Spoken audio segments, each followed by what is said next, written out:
सभी भक्तों का हार्दिक स्वागत है आपके इस प्रातःकालीन क्लास में। तो हम लोग पढ़ रहे हैं आपका अध्याय जिसमें परीक्षक महाराज बहुत सारे प्रश्न पूछ रहे हैं सुखदेव गोस्वामी से अलग अलग विषयों के बारे में। कल हमने पढ़ा पता वो जीव आत्मा को क्यों ये भौतिक शरीर मिलता है, उसके बारे में प्रश्न कर रहे हैं। परमात्मा कौन है के बारे में प्रश्न कर रहे हैं। प्रकृति के 3 गुण क्या है, ये 3 गुण कैसे कार्य करते हैं, कैसे जीवों को जीवात्मा को मानते हैं, ये सब के बारे में वो प्रश्न कर रहे हैं। और डिटेल में पूछ रहे हैं, बोले सब कुछ डिटेल में बताइए, शॉर्ट में कुछ मत बताइए। जैसे हमने पहले भी कहा कि एक शुद्ध भक्त की निशानी है कि वो हमेशा जिज्ञासा करते रहता है।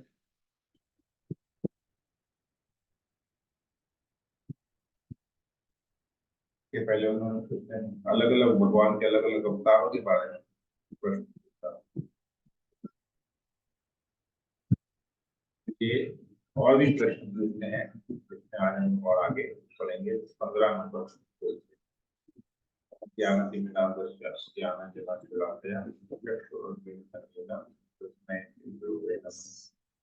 नमो विष्णुपादाय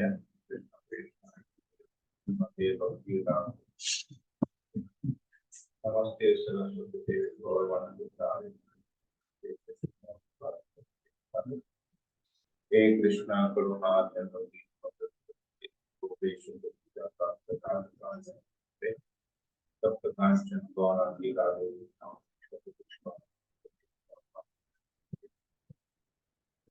पंचाकल्पतरु विचित्र कृपा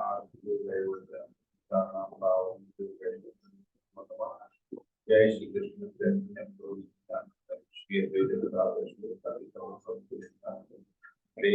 हरे कृष्णा कृष्णा कृष्णा हरे हरे राम। ओम नमो भगवते वासुदेवाय। ओम नमो भगवते वासुदेवाय। ओम नमो भगवते वासुदेवाय। श्रीमद् भागवतम दूसरा स्कंद 8 श्लोक नंबर 15। परीक्षित महाराज सुखदेव गोस्वामी से पूछते हैं, हे ब्राह्मण श्रेष्ठ, कृपया करके यह भी बताएं कि ब्रह्मांड भर के गोलकों, स्वर्ग की चारों दिशाओं, आकाश, ग्रहों, नक्षत्रों, पर्वतों, नदियों, समुद्रों तथा द्वीपों एवं इन सबके विभिन्न प्रकार के निवासियों की उत्पत्ति किस प्रकार। तो ये पूरा क्रिएशन कैसे होता है, एक एक चीज को पॉइंट आउट करके, प्लैनेट्स से लेके प्लैनेट्स के अंदर जो भी है, पर्वतें हैं, नदियां हैं, ग्रह है, नक्षत्र है, द्वीप है, आइलैंड, तो सब कुछ पूछते हैं कैसे उत्पत्ति। ठीक है, तो बात तात्पर्य में कुछ इम्पोर्टेंट लिखते हैं, आप इस पर पढ़ लेगा। जी प्रभु जी, मैं पढ़ रही हूँ। विभिन्न किस्म के भूभागों इत्यादि के निवासी भिन्न प्रकार से स्थित होते हैं और वे सभी विषयों में एक समान नहीं होते। स्थल के निवासी जल या आकाश के निवासियों से भिन्न होते हैं। इसी प्रकार विभिन्न ग्रहों तथा आकाश के नक्षत्रों के निवासी भी एक दूसरे से भिन्न होते हैं। ईश्वर के नियम के अनुसार कोई भी स्थान रिक्त नहीं है, किंतु एक स्थान के निवासी दूसरे से भिन्न होते हैं। यहाँ तक कि मानव समाज में भी जंगलों अथवा मरुस्थलों के निवासी ग्रामों तथा नगरों के निवासियों से भिन्न होते हैं। ऐसे वे प्रकृति के विभिन्न गुणों के अनुसार निर्मित होते हैं। प्रकृति के नियमों का यह समंजन अंधाधुंध नहीं है होता। इस व्यवस्था के पीछे विशाल आयोजन होता है। महाराज परीक्षित, इन सब बातों को प्रामाणिक रीति से महामुनि श्री सुखदेव गोस्वामी से जानने की प्रार्थना करते हैं। हरे कृष्ण। एक नंबर करना।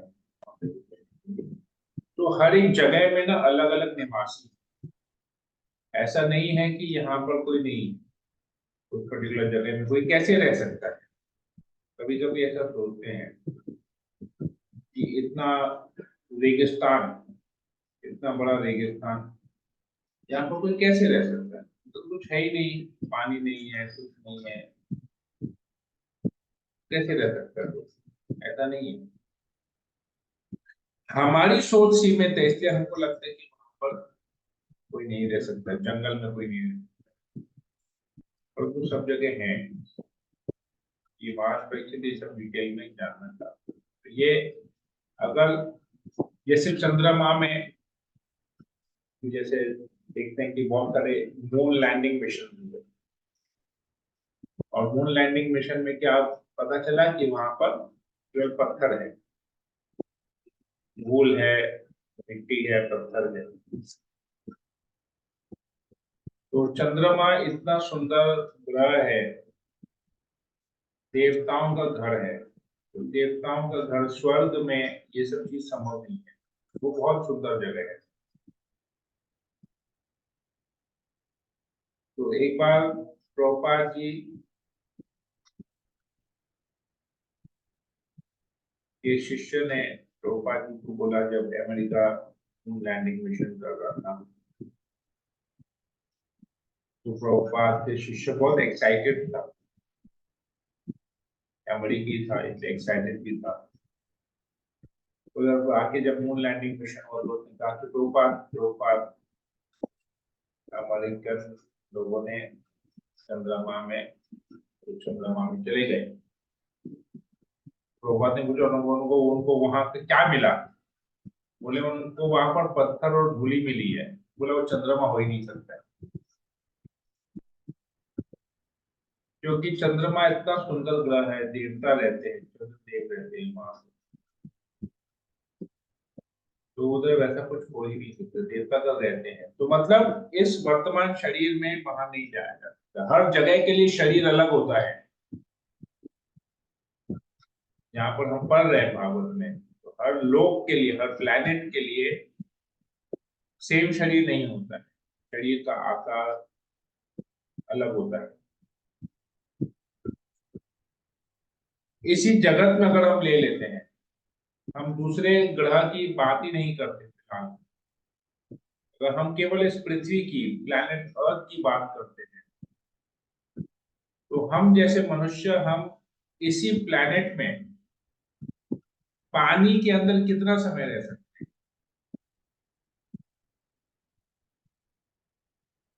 पेड़ पे कितना समय रह सकते हैं? हवा में कितना समय रह सकते हैं? आकाश में ज्यादा समय नहीं रह सकते, जबकि हम इसी पृथ्वी में ही है। क्योंकि पानी में रहने के लिए वैसे एक शरीर चाहिए, आकाश में उड़ने के लिए वैसा एक शरीर चाहिए। हम सोचेंगे कि हम इस मानव शरीर में जो चाहिए कर सकते हैं, वैसा नहीं है। कर सकते हैं, लेकिन उसका एक लिमिटेशन है। जैसे हम पानी में तैर सकते हैं, लेकिन पानी में रह नहीं सकते। हम आकाश में उड़ सकते हैं कुछ गैजेट्स लेके, लेकिन हम हमेशा आकाश में नहीं रह सकते, हमको वापस धरती पे आना है। हम एक गड्ढा खोद के कुछ समय तक रह सकते हैं, लेकिन हमेशा के लिए नहीं रह सकते। तो सब चीज का एक लिमिट है, क्योंकि हमारा शरीर वैसा नहीं बना हुआ, हमारे शरीर का लिमिटेशन है। उसी प्रकार दूसरे ग्रहों में जाने के लिए हमको उस ग्रह के हिसाब से शरीर चाहिए।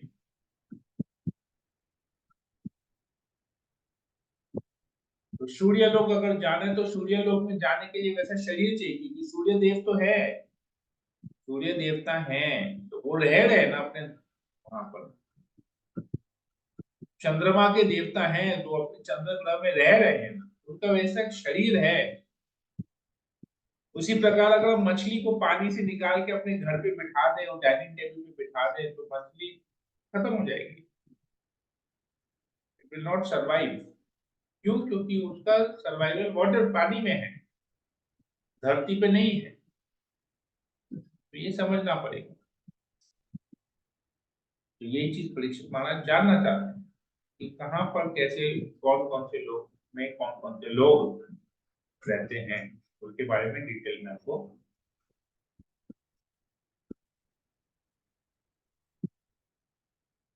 अगला श्लोक पढ़ते हैं।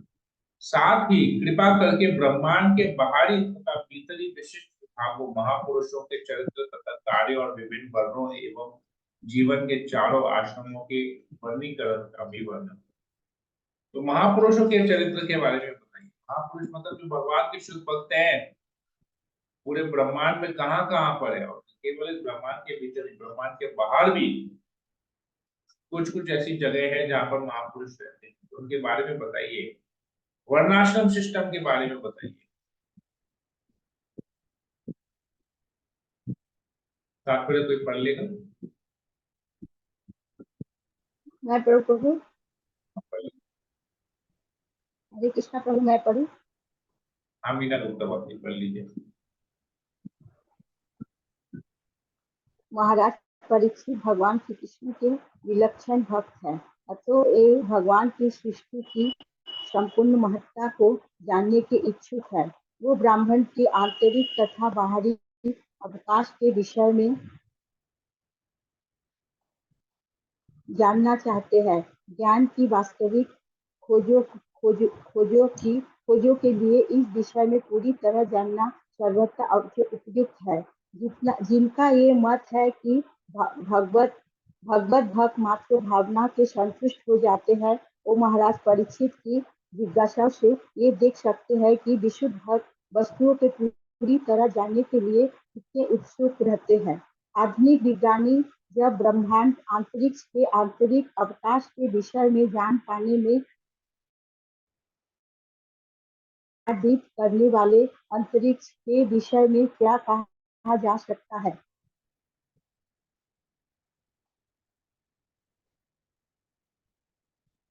महाराज परीक्षित मात्र भौतिक ज्ञान से तुष्ट होने वाले नहीं है, वो भगवत भक्त या महापुरुषों के चरित्र तथा कार्य के विषय में जानने की उत्सुकता प्रकट करते हैं। भगवान की महिमा तथा उनके भक्त की महिमा से मिलकर श्री भागवत का पूर्ण ज्ञान बना है। श्री कृष्ण ने अपनी माँ को अपने मुख से के भीतर सारा ब्रह्मांड दिखलाया, किंतु उनकी माँ को अपने पुत्र प्रेम से पूर्ण रूप में मुग्ध होने के कारण ये देखना चाह रही थी कि उन्होंने मुंह के भीतर कितनी मिट्टी खाई है। किंतु भगवत कृपा से भक्त लोग भगवान के मुख के भीतर के ब्राह्मण की सारी वस्तुएं देखने में सक्षम होते हैं। मानव समाज का 4 वर्ण तथा 4 आश्रम में जैसे वैज्ञानिक विभाजन हुआ, उनके संबंध में भी यहाँ पर वैदिक गुणोत्तर के आधार पर जिज्ञासा व्यक्त की गई है। ये चारों विभाग मनुष्यों के निजी शरीर के चारों भागों के ही समान है। शरीर के अंग शरीर से अभिन्न होकर भी स्वयं में अंग मात्र होते हैं। चारों वर्ण तथा चारों आश्रमों की वैज्ञानिक प्रणाली की एक ही विशिष्टता है। मानव समाज के ऐसे वैज्ञानिक विभाजन की महत्ता भगवान की भक्ति के आनुपातिक विकास द्वारा की जा सकती है। सरकारी नौकरी में रत कोई भी व्यक्ति, जिसमें राष्ट्रपति भी सम्मिलित है, संपूर्ण सरकार का अंग होता है। प्रत्येक व्यक्ति सरकारी कर्मचारी है, किंतु इनमें से कोई भी सरकार नहीं है। परमेश्वर के राज्य में जीवात्माओं के ठीक यही स्थिति है। कोई भी व्यक्ति कृत्रिम रूप से भगवान के परम पद या अधिकारी नहीं बन सकता, किंतु प्रत्येक व्यक्ति परमेश्वर की सेवा में निमित्त है। हरे कृष्ण।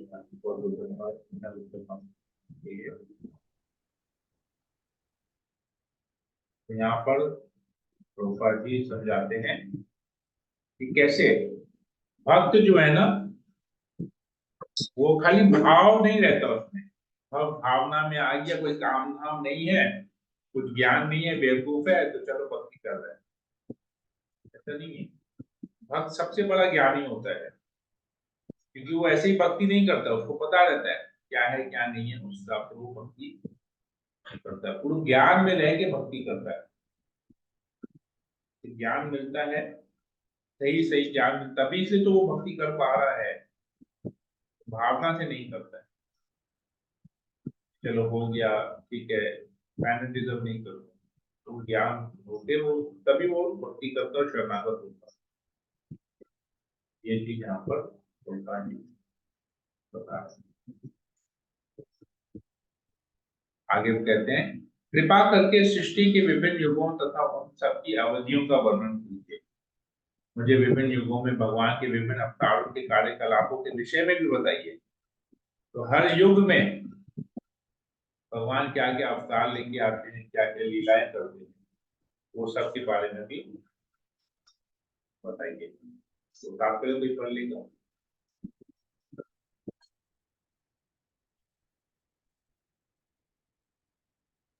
हरे मैं पढ़ूं कृष्णा। प्रभु जी?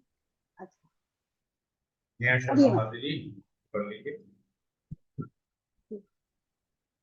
भगवान श्री कृष्ण आदि भगवान है और परमेश्वर के समस्त अवतार उनसे अभिन्न होते हुए भी उन्हीं से अद्भुत है। महाराज परीक्षित ने परम विद्वान एवं महामुनि शुकदेव गोस्वामी से ऐसे अवतारों के कार्यकलापों के विषय में पूछा जिससे भगवान के अवतार की पुष्टि प्रामाणिक शास्त्रों में उल्लिखित उनके कार्यकलापों के आधार पर की जा सके।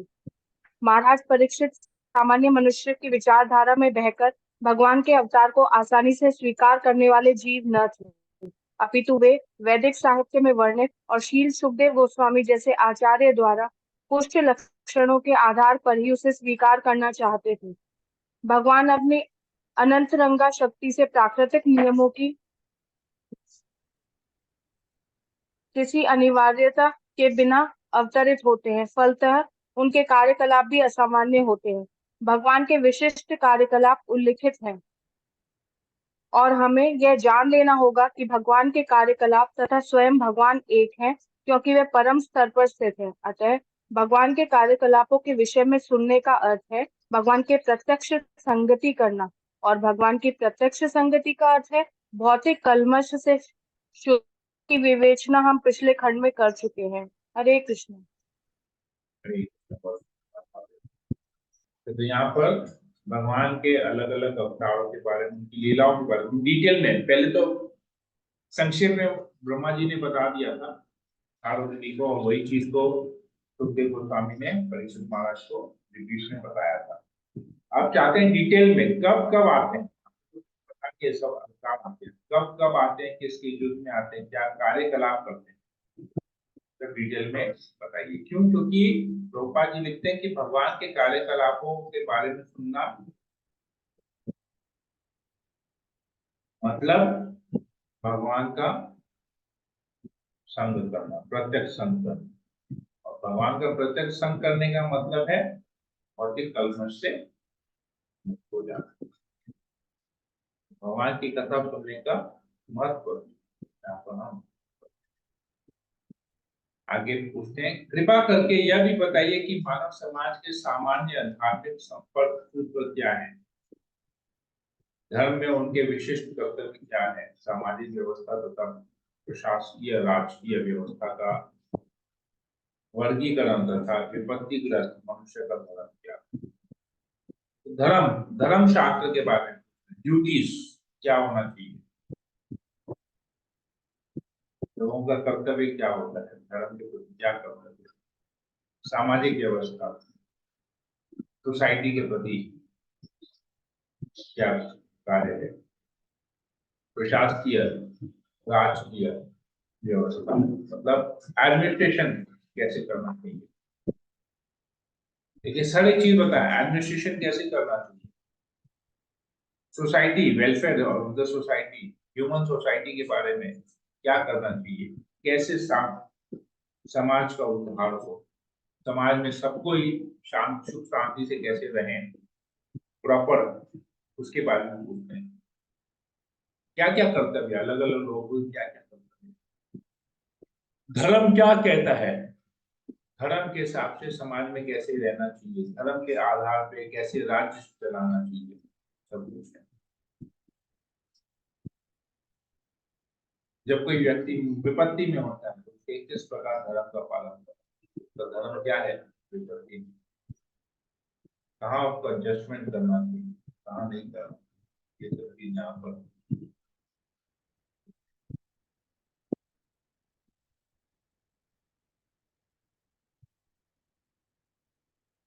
आगे बढ़ते हैं। कृपया करके सृष्टि के तत्व मूलक सिद्धांतों, इन सिद्धांतों की संख्या, इनके कारणों तथा इनके विकास और इनके साथ साथ भक्ति की विधि तथा योग शक्तियों की विधि के विषय में भी बताइए। तो क्या क्या तत्व है जिससे ये सृष्टि होती है।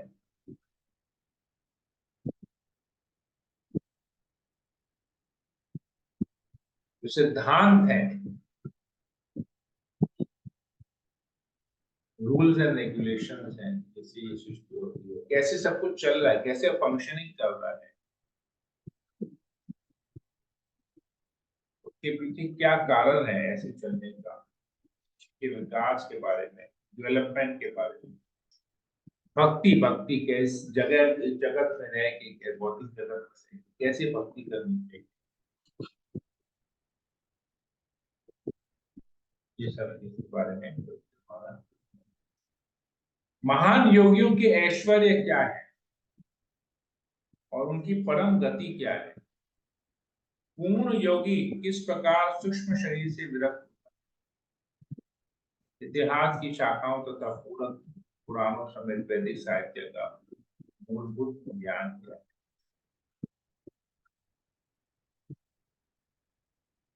तो ऐसे हवा में नहीं पूछते कि चलो आपको जो बता दीजिए, नहीं, एग्जैक्ट शास्त्र में क्या लिखा गया है, सब कुछ विद रेफरेंस बताइए, रेफरेंस, ऐसे ही मत बताइए। जैसे हम लोग अभी देखते हैं बहुत सारे फेसबुक में, व्हाट्सएप में स्टोरीज आती हैं, लोग इंस्टाग्राम में स्टोरीज डालते हैं, फेसबुक में स्टोरीज डालते हैं, यूट्यूब में शॉर्ट वीडियो डालते हैं। एक बार भगवान के ऐसे भक्त ने, एक व्यक्ति था जिसके साथ ऐसा हुआ था।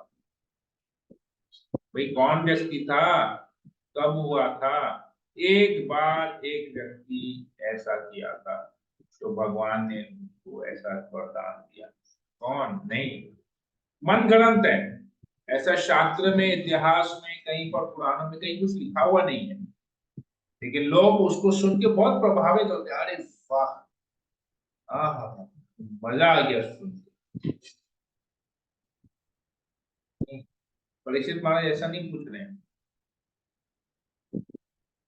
इतिहास में, प्रॉपर हिस्ट्री में, इतिहास मतलब किस समय क्या हुआ वो बताइए हमको, पुराण में कहां पर किसके बारे में क्या लिखा गया है वो बताइए हम, with reference to the context, हवा में नहीं, मन गणंत नहीं, रेफरेंस टू दी कॉन्टेक्स्ट।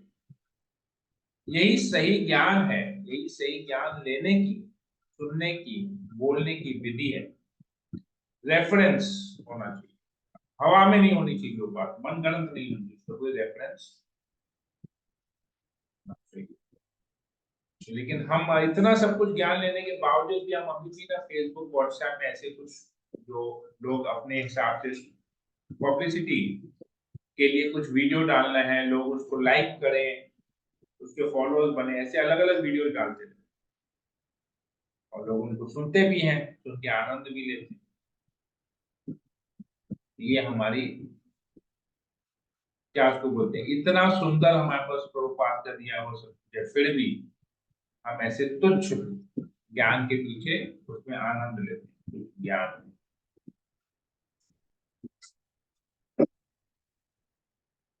ये हमारा दुर्भाग्य है। ठीक है, तो हम यहीं तक ही रखते हैं। किसी वक्त को कोई प्रश्न हो पूछ सकते हैं, कोई कमेंट हो तो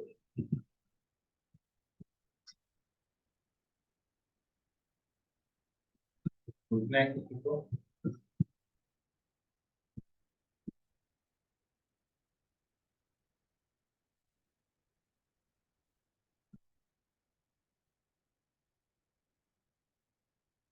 हाँ प्रभु जी। यस माधव जी। प्रभु जी, जैसे इसमें बोला कि लोग आजकल कुछ भी बोलते हैं, श्री कृष्ण ने ये कहा, और एक्चुअली है ऐसा, बहुत हम लोग फेसबुक या यूट्यूब में रील्स देखते हैं तो उसमें बहुत आता है कि श्री कृष्ण ने ये कहा, हमें ऐसा करना चाहिए, हमें वैसा करना चाहिए। लेकिन आज के इस लेसन से ये सीखने मिला कि इससे हम विचलित होते हैं। हम 10 तरह के लोगों का रील देखेंगे या सुनेंगे, तो इससे बढ़िया जो प्रूफ है, जो लिखा गया है शास्त्रों में, उन्हीं को समझना और पढ़ना चाहिए ना। राइट। प्रभुपाद के लिखे हुए जो ग्रंथ हैं, अगर हम उसको 100% पढ़ लें, सभी ग्रंथों को, भगवत गीता, भागवतम, चैतन्य आते हैं, अलग अलग छोटे छोटे अलग अलग ग्रंथ हैं प्रभुपाद के लिखे हुए, बहुत सारे प्रभुपाद की स्वयं जीवनी है। अगर हम केवल ये सभी केवल पढ़े ना, हमको और कुछ जरूरत नहीं रही, हमको ठीक पता चलेगा कि कौन फेंकू है, कौन से मनगढ़ंत है, कौन सा सत्य है। सत्य में भी वो कितना सत्य है, कितना उसमें एडिशन है, मसाला डाला हुआ उसमें, ये हमको पता चल जाएगा। यही कारण है कि जब मैं ना कभी ये सब देखता नहीं, क्योंकि मेरे पास सबसे पहला बात है, मेरे पास समय नहीं है। ये फेसबुक में और इंस्टाग्राम में रील्स और यूट्यूब में सब शॉर्ट्स वीडियो देखने में मेरे पास समय है नहीं, इतना ऑक्यूपाइड हो। तो जो समय निकलता है ग्रंथों को पढ़ने में निकाल देता हूँ। वैसे ही समय कितना कम है, काम काज दुनिया भर के काम है, फिर सेवाएं भी आती हैं, ये फिर साधना भी है, तो कहाँ से समय मिलेगा। लेकिन लोग समय निकालते हैं, देखते भी हैं, फिर शेयर भी करते हैं, ग्रुप में भी डालते हैं। तो हमारा फर्ज, हमारा कर्तव्य, जैसे हमने डिसाइपल कोर्स में, हमने जो शिष्य पाठ्यक्रम पढ़ा, उसमें क्लियरली मेंशन किया हुआ है कि जब हम इस्कॉन के साथ जुड़ते हैं, हमको केवल प्रभुपाद के पुस्तकों को पढ़ना चाहिए, प्रभुपाद के लेक्चर्स को सुनना चाहिए, और कुछ नहीं। मतलब हमारा जीवन वहीं पर अपने आप को लिमिट कर दिया, ज्ञान लेने का हमने लिमिट कर दिया, बस यहीं से ज्ञान हम लेंगे, इसके अलावा दूसरा ज्ञान नहीं लेंगे। अगर आप लोगों को आइडिया होगा, आप लोगों ने देखा होगा कि घोड़े गाड़ी में जिसने अगर बैठा होगा तो उसने देखा होगा कि घोड़े के आंखों के सामने ऐसे लगा रहता है, ताकि घोड़ा दाया बाया नहीं देखे, सीधा ही देखे। दाया बाया देखेगा तो विचलित हो जाएगा, बगल से गाड़ी जा रही है, यहाँ से बस जा रहा है, विचलित हो जाएगा। सीधा देखेगा उसको तो उसका मार्ग जो है ना एकदम स्ट्रेट रहता है, उसको पता, उसको ऐसे ही जाना है। तो हमको भी वैसा बनना चाहिए, एकदम परफेक्ट ऐसे। ज्ञान ना कान में के वजह ऐसे कर देना है, प्रभुपाद की पुस्तक को पढ़ेंगे, प्रभुपाद के लेक्चर सुनेंगे, गुरु वर्ग जिनको हम गुरु चुने हैं उनके लेक्चर सुनेंगे, उनके लिखे ग्रंथों को पढ़ेंगे, और कुछ नहीं। तो क्या हमारा ज्ञान फिक्स हो जाएगा, हमको फिर ये सब चीजें बेकार लगेंगी। ये बहुत जरूरी है, अगर हम वाकई में शिष्य बनना चाहते हैं, वाकई में हमको भगवान के प्रति अगर शरणागत होना है, तो भगवान के प्रति शरणागत होना मतलब भक्त के माध्यम से होगा, हमको प्रभुपाद की शरणागति लेनी। नहीं तो हम जो भी कर रहे हैं ना, ये हमारे लिए मतलब हमारा कोई इसमें वो नहीं आएगा, तो रिजल्ट नहीं मिलना। हम इतना समय दे रहे हैं, कुछ कर रहे हैं, पर हमारे देखिए हमारे जीवन में कोई परिवर्तन नहीं हुआ। सालों सालों से भक्ति कर रहे हैं, सालों सालों से जप कर रहे हैं, सालों सालों से क्लासेस अटेंड कर रहे हैं, लेकिन कोई चेंज नहीं है जीवन में। चेंज इसलिए नहीं है क्योंकि हम अभी भी प्रभुपाद के प्रति शरणागत नहीं हुए हैं। जिसके लिखे हुए ग्रंथों को पढ़ रहे हैं उनके प्रति शरणागति नहीं है। तो उसके अलावा प्रभुपाद का पुस्तक पढ़ेंगे आधा घंटा, लेकिन व्हाट्सएप में 50 लोगों का वीडियो देखेंगे, इंस्टाग्राम में देखेंगे, यूट्यूब में देखेंगे, फेसबुक में देखेंगे, उधर 50 लोगों का सुन लेंगे, प्रभुपाद का भूल जाएंगे। बद्ध जीव है, सीमित बुद्धि है, प्रॉब्लम हमारा यही है। प्रभुपाद के प्रति श्रद्धा निष्ठा होनी चाहिए। अभी क्या हुआ, प्रभुपाद के प्रति तो नहीं है, बाकी सबके प्रति है, तो इसमें एंटरटेनमेंट है, इधर एंटरटेनमेंट नहीं, इधर सत्य है। हमको बुद्धिमता, अपनी बुद्धि को यूज करना पड़ेगा, इंटेलिजेंट व्यक्ति की तरह हमको क्या लेना चाहिए क्या नहीं लेना चाहिए, हमको डिस्क्रिमिनेट करना आना चाहिए। और किसी को कुछ पूछना है, कुछ बोलना है?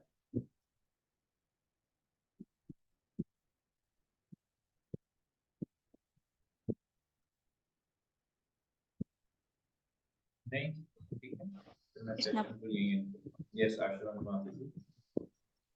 जी, परीक्षित महाराज का आज का जो हमने पढ़ा था कि श्लोक पढ़े हैं, उसमें हमने कि कितनी हम लोग देखते हैं कि परीक्षित महाराज तो ऑलरेडी इतना ज्ञान है, उनको इतना कुछ जानते हैं, फिर भी वो उत्सुक हैं हर चीज को देखिए, जानने ज्ञानी के। व्यक्ति ही प्रश्न पूछता है, हाँ, तो क्योंकि उसे पता हम उसे लोग तो क्या फिर भी, प्रश्न पूछना है। लोग तो अज्ञान में हैं, फिर भी प्रश्न नहीं पूछते हैं। हाँ अज्ञान वही व्यक्ति को कि तो हम प्रश्न लोग पूछना कुछ, चाहिए। इधर तो परीक्षित महाराज ज्ञानी है, फिर भी पूछ रहे हैं, और एकदम स्पेसिफिक पूछ रहे हैं, क्या क्या ज्ञान है। सोचिए किस किस टॉपिक के बारे में क्वेश्चन कर रहे हैं, मतलब सोचिए उनका नॉलेज कितना वास्ट ये ऐसी चीजें हैं उसमें हमने पूछी जो मतलब कि हमारे माइंड में भी नहीं आती हैं, कि वो है। हाँ हाँ कैसे पुराणों से लेकर शास्त्रों से लेके हाँ। कितना कुछ उन्होंने पूछ डाला है एक ही वर्ड में, और हम लोग को मतलब कि उसको उनके ध्यान में भी नहीं आता कि हम लोग ये चीज का ज्ञान भी है इसमें शास्त्रों में। तो बहुत फिर बड़ी भी हम लोग बात है कि क्लास के इसमें एंड में इतना कोई कुछ प्रश्न कोई सीखना पूछता पड़ता है। नहीं है, लगता है सब कुछ समझ गए। सोचिए क्या हालत है हम लोगों का। इससे हमारा अवस्था पता वही, चलता है, हमारा स्टेटस क्या पता चलता है।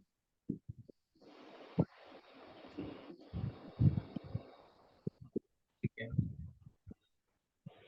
प्रश्न हरे करना कृष्णा। चाहिए, प्रश्न हमेशा करना चाहिए, कुछ ना कुछ प्रश्न करना चाहिए, पता चलेगा, हमारा माइंड खुलता है, हमारा दिमाग खुलता है प्रश्न करने से। तो प्रश्न नहीं कि करेंगे, उनको खाली उत्सुकता, सुनते रहेंगे सुनते उत्सुकता रहेंगे होनी, सुनते रहेंगे तो हर चीज में उत्सुकता होनी चाहिए। यस, प्रश्न करना भक्ति में आगे बढ़ने का निशान। प्रश्न नहीं करते हैं तो मतलब जहाँ है वहीं पर ही रहेंगे, ठीक है ना, जहाँ है लेट बैक एटीट्यूड है, लेट बैक, ठीक है। अरे, और किसी को पूछना है?